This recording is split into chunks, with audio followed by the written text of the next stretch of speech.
have a think about this. Providing you're not intentionally trying to annoy somebody or anger somebody or frustrate somebody, when someone says to you, you're annoying to me, or I don't like you, or I don't like what you said, I don't like what you did, in your mind, you could say to yourself, you're welcome. Okay? Now, why would you say into yourself, you're welcome to that other person who's accusing you of something? Think about it like this.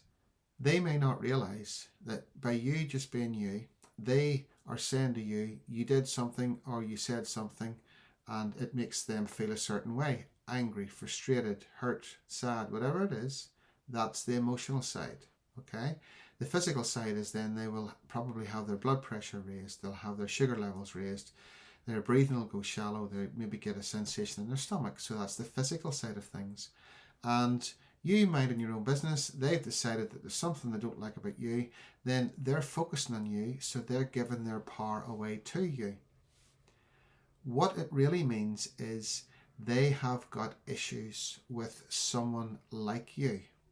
They've learned in the past to respond in a certain way. You remind them of someone from their past, and they're taking that out on you. So rather than you get embroiled in that and get involved in that, you could say to yourself, or even say to them out loud, you're welcome, and then explain what I'm about to explain to you. You're a gift to them, because what you've done is you have triggered them in some respect, but it's their stuff. They're the ones that are feeling it physically and emotionally. They're the ones that are putting it out onto you. They want you to behave in a certain way. Now, some people would label that as narcissistic. When you behave in a certain way, I'll be happy. When you say a certain thing, I'll be happy. When you do a certain thing, I'll be happy. So they're wanting to control you. They're wanting you to behave in a certain way. But if you're not intentionally out to annoy them or cause trouble or argue with them, you just mind your own business, getting on with your life, the trigger is inside them.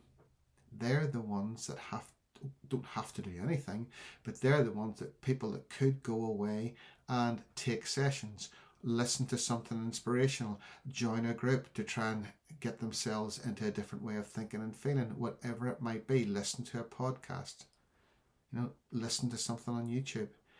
They can do that if they choose to do that, but their approach might be to hit out at you. So what you've done is, by even being in their presence, is trigger them that they can then go take responsibility. They can go and decide, I don't want to feel like this, I don't want to think like this, I don't give my power to anybody apart from me, so I will do something about it. So you are a gift to them. You have highlighted in them an area inside their thinking, their feeling, their believing that they could change if they wanted to. Because then when they realize, then I'm going to go clean up what this person reminds me of, so I'll go and sort myself out, my thinking out, my beliefs, what I make things mean. That's when you turn around and say, not saying you actually physically say it, because it could stir them up even more, but in your mind, you're welcome, because you are actually helping them set themselves free. Set themselves free from the past. Now, I'm joking about with this, but when you think about what I'm trying to say here, I'm not saying you have to go out there and say, you're welcome, when somebody is really annoyed. But in your mind, don't internalize what they're accusing you of. It's their stuff. You're a gift to them, because you're actually stirring up in them things that they need to go sort out. And when they go sort those out and take back their power, care about how they feel physically and emotionally, you'll no longer be a trigger to them.